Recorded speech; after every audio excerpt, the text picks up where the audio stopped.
How's everybody doing here today? We're talking about the Texas Longhorns in this video, and this may just be the last team preview we are going to do. I'm not sure if we're going to have time to do individual teams because we're going to be doing conferences, Heisman Trophy, and playoff predictions, eventually naming a national champion. Before mid next week, we're going to get into our two major game previews for week 0, which is going to be Kansas State against Iowa State, the Irish Farmageddon, and then you have the late night, the nightcap, but it's still 7:30 Eastern. It's Hawaii playing host to Stanford. I'm excited to talk about those two games and really get into the swing of college football season, but unfortunately, I did not. I failed this offseason to get as many teams as I wanted. I really set the outlandish goal of being able to get every single Power 4 team, but just a combination of different things like a busy schedule, a lack of motivation, and frankly, laziness and lack of buy-in kept me from doing that. But I'm bought back in. Like I'm in. We're going to be putting this together. I think I have a lot of potential on this channel, so I would really appreciate it if you subscribe. If you think that this channel shows a whole lot of potential, please show that support. And at the very least, if you don't even want to subscribe yet, that's fine. Like the video, because if you like the video, it's going to help reach many different people out there. Enough about what's going on around this channel, though. You guys are here for Texas football. So we're going to talk about the Texas Longhorns with Steve Sarkisian, bringing back, of course, continuity in the staff. Pete Kwiatkowski in that defensive coordinator chair right now. That's going to be fun to talk about when we get to the roster preview, what players they have for this year. But, of course, as we look to last year, 2024, I think it was a successful season for sure. Yeah, I think going to the semifinals is successful. But I think Texas fans are longing for that national championship. They have not been on the doorstep for very long. However, this is a program that expects to be in that title contention every single year, and they went over a decade without being in that conversation.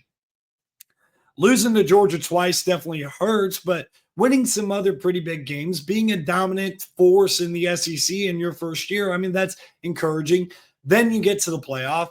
You do beat Clemson somewhat comfortably, struggle against Arizona State. And though you lost against Ohio State, your week 1 opponent this year, you did give them probably the best game that anybody gave them in the college football playoffs. So you can at least be a little bit optimistic there. Like, it's not like the year before when you lost to a Washington team that you know you're probably more talented than, you think that you're better than, and you end up still losing the game, knowing that a matchup against Michigan was pretty advantageous for Texas in 2023. I think Texas felt like they lost an essential national championship game in the semifinals.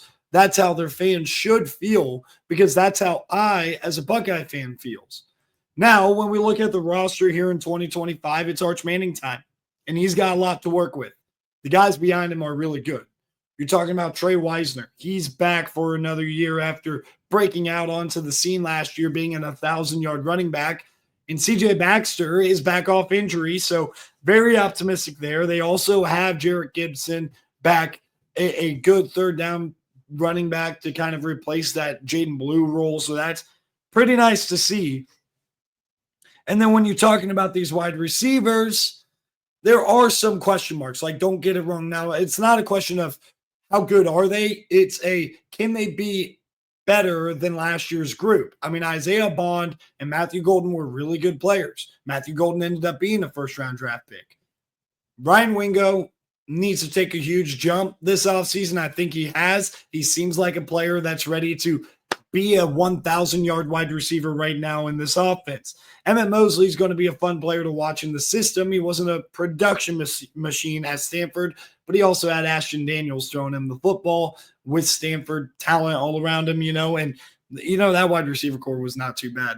And DeAndre Moore was also a player that definitely had moments last year for this Texas offense. I think they're very high on the true freshman Jamie French. So ultimately, this wide receiver core, it's talented. It's going to be good. The question is, how good can they be? They're going to be tested basically immediately with what a lot of people would assume is the best secondary in America at Ohio State.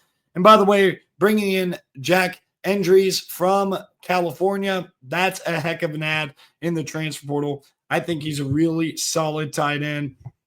And certainly, like, he led Cal, I'm pretty sure, in receiving yards last year. I think he had over 600 receiving yards a year ago. That's pretty fun. Here's where the problems come up, right? Offensive line. Okay. I know that there is some star talent on this offensive line. You're having a true sophomore start at right tackle, Brandon Baker. He's going to start. He had a little bit of a battle there, but competition, there was an injury there. The rest of this offensive line, I keep hearing about the talent and all this stuff. If these guys are upperclassmen, how good are they? When you watch Texas last year, I don't know if anybody took this away, but you heard about Kelvin Banks, right? You saw Williams, the right tackle. I thought against good defensive lines, he struggled. So would you assume that this right tackle position would be a downgrade from the outside? You kind of would. I think Brandon Baker's got a lot more talent. It's just a matter of how quickly can he get that together. They do have upperclassmen. They have like Nito, for example, that these Texas fans are very high on. Cole Hudson at center as well has some starting experience. I believe he's listed as a returning starter. DJ Campbell has starting experience, or at least a little bit. But I don't think this interior offensive line is really all that dominant. And I am questioning how good they're going to be at the tackle position. Trevor Gooseby is going to be the big, wild card here. As in, he's going to make or break this offensive line at left tackle. I think if he's going to be really good, he's not going to be Kelvin Banks. I'm just telling you straight up. But if he's going to be really good, really solid, it's going to raise the ceiling for this offensive line. That's where they could have the most concern, is that left tackle position with Gooseby. All right, on the defensive side of the ball, though, you're talking about having a D line that's patchwork in the middle, but two guys on the outside, and Ethan Burke and Colin Simmons. Colin Simmons, by the way, looked at as one of the most dominant edge rushers in college football. They're going to be comfortable on the outside. How is this inside going to look? They brought in Travis Shaw out of the transfer portal. They brought in a couple of other guys, Hero Canoe from Ohio State, the team that they're playing, Cole Brevard coming in the transfer portal, and Marad Watson. They also have Alex January, who's a sophomore, played as a true freshman in rotation. We'll see who ends up being the starters there. I think that's a little bit murky. And I also think it's a little bit murky if they're actually going to be really good in the middle of the defensive line. And if they're not, I think that does not bode well for Texas against that Ohio State offensive line and against other O-lines like, say, Texas A&M at the end of the season. Now, the linebackers are going to help with this. Anthony Hill Jr. is an absolute freak. He's probably going to be the top linebacker taken in the NFL draft next year. And then Liona Leifau is a really good player as well. Then in the back end, I am not overly concerned, but I think Michael Taft gets a little bit overrated. I think there was just a generalization about Texas's secondary that led to a guy like Michael Taft being a little bit inflated. But I still think he's a really solid player. But it's not like he's not going to affect games the way that Andrew Mukuba did. And he's not playing the same position either. But I'm just saying, Andrew Mukuba, the versatility that he had, I think they're going to miss that. And I don't know if they're getting that out of Derek Williams Jr. It's going to be interesting to see there. Jalen Gilbo is a really good, solid corner. Same with Malik Muhammad. We'll see about Jelani McDonald. I mean, he's a solid nickelback, but I'm very curious to see how that's going to go. I thought Gilbo, if I recall correctly, Gilbo played a lot in the nickel, so we'll see how that transition works for him going outside as well. And again, if I make any mistakes, Texas fans, you can correct me. And by the way, this is a young player I was high on coming out of high school. I am curious to see how much playing time Xavier Filsaime gets at that safety spot. Be very interesting to watch out for. All right, we're going to take a look at this Texas football schedule this year. Got to change the camera angle just a little bit. Starting out on the road against Ohio State, I am going to tell you, just looking at this schedule from a bird's eye view, I don't really think they need that win as much as Ohio State does. I think Ohio State has a lot more trip up spots. They have tougher road environments, in my opinion, to go play at. Now, there are two really tough ones in SEC play, so I could be a little bit wrong in this. But going to Michigan is going to be very tough. Going to Washington is going to be tough. And obviously, I'm talking about going forward past that game. So it's not including the road environment that Texas is going to be facing. Because it's very clear that obviously Florida and Georgia are going to be tough road environments. But Ohio State is going to be playing better quality teams on the road. Georgia is really the only team that I'm talking about with a lot of praise that Texas is going to see on the road after that Ohio State game. Like I said, I think Washington and Florida are going to be comparable teams. I think Illinois is going to probably be better than Florida. I think Michigan's better than Florida. Those road trips are going to be pretty tough. So I think Ohio State needs that game more. That's just kind of how I feel right now. I think the schedule is more manageable for Texas, especially because they don't have to play 9 conference games the way Ohio State does. See, they play these 3 games. San Jose State, who I'm very high on in the Mountain West, but still Mountain West, and then UTEP and San Jose State. San Jose State breaking in a brand new coach in Phil Longo. This is September with a brand new coach. Those 3 games should not be a problem for Texas. This 2-game stretch is going to be very interesting. I think it is very, very important that Texas wins both of them. Because I think when you're talking about the SEC race, you do not want to go to Georgia with a ton of pressure to win that game. I think they need to win both. They're better than Florida. They're probably better than Oklahoma. They should win both. And then, they're going to be away from home. And I checked to verify this because this just did not seem right. But I don't know what the SEC scheduling is doing here, giving Texas basically 4 straight games away from home, 5 straight weeks where they're not playing in DKR. So they're going to go from playing at home on September 20th, and their next time playing in DKR is going to be November 1st. The whole month of October, they are not playing at home. That is ridiculous. And I think Texas fans will ride with me with that. Now, even with Kentucky and Mississippi State, those 2 should be very easy road trips. A lot of people, including myself, kind of peg them at the bottom of the conference, maybe the worst 2 teams in the conference. And then they get Vanderbilt back at home, who's going to be a solid team. They gave Texas a little bit of trouble last year. There's going to be a lot of energy coming back at home. At Georgia, I like that it's off a bye. I like the fact that they have the revenge factor from losing to them twice. And then Arkansas and Texas A&M, 2 rivalry games to round out the year. I mean, the schedule does shape out well with all things considered that they do not play a home game in the month of October, which is just still very wild to me. So how does Texas handle that? Well, I did my Ohio State preview. That was the last team that I did. And again, I don't plan on doing any more previews. Of course, we will be trying to kick back up with some more contending teams if we have time to do more previews, but I don't believe I will. Ohio State on the road, I had that as a loss for Texas. I thought Ohio State's offensive line would be the biggest difference in this game. I think that Texas' O-line, they're going to be at their worst in this game. And I don't think it bodes well based on what I've heard about Ohio State's front 7. And you could take it all with a grain of salt because I'm a lot closer to the Ohio State program than any other program.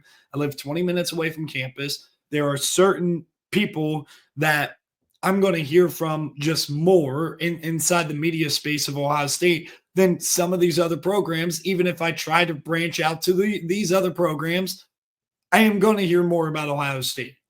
But with that being said, I do have a good sense on who's trustworthy in Columbus and who's not.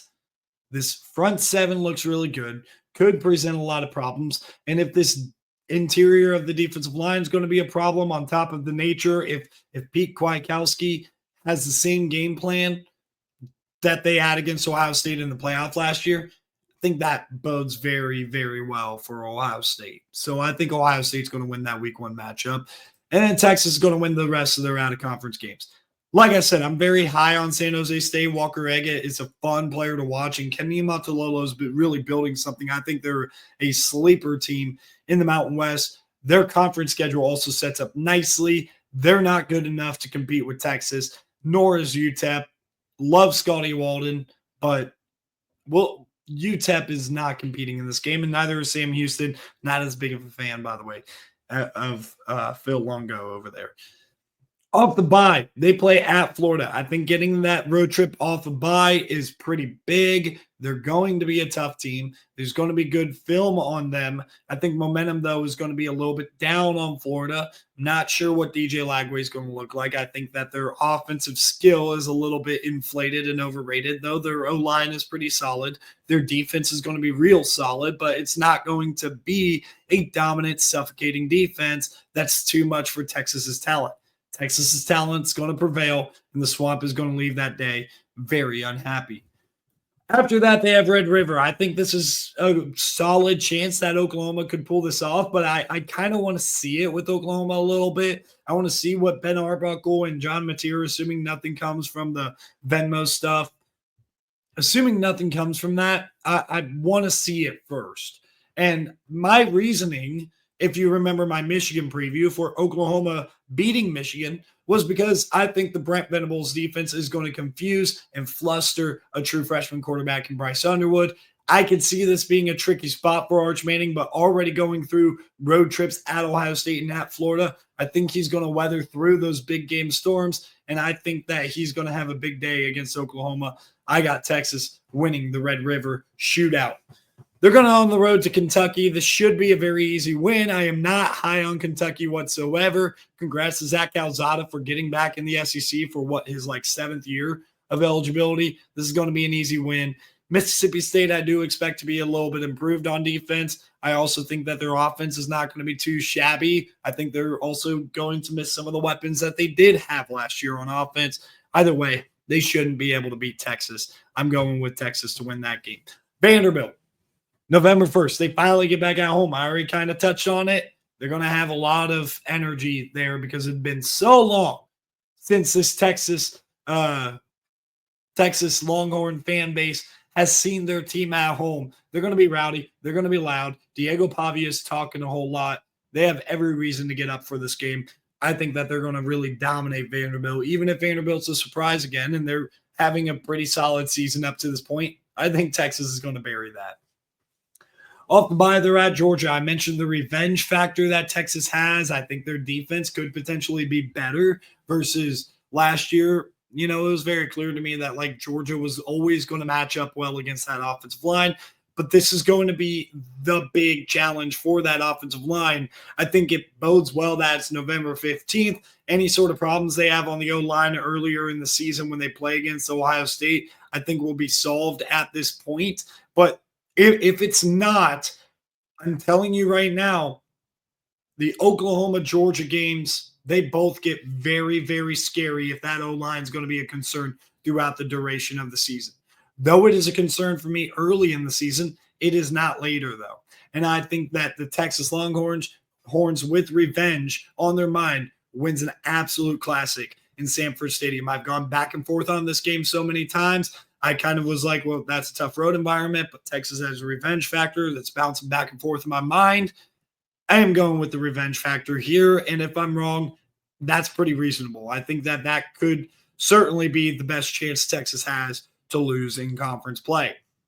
Against Arkansas, look, Arkansas is a team that I'm not sure if they're going to have a great season. Their schedule is not super easy. I'm not sure if they have enough talent to be able to really compete in the SEC like they should or like they thought they could. So I could see when we get to November 22nd that Sam Pittman's either a, quote, dead man walking. Basically, his job is already going to be gone, and he's just out coaching the last 2 games. And I think this being the second to last game, if Arkansas players are going to play for Coach Pittman so much, I think this is a down spot, and you're looking at the following week as a big upward trajectory spot for Arkansas. I got Texas winning that game. And then they play Texas A&M I am very high on Texas A&M, but also cautiously, very cautiously. This Texas A&M team, they could potentially be. I think they have a top 5 O line. I have 5 O lines listed, and Texas A&M's one of them. And they could be the best.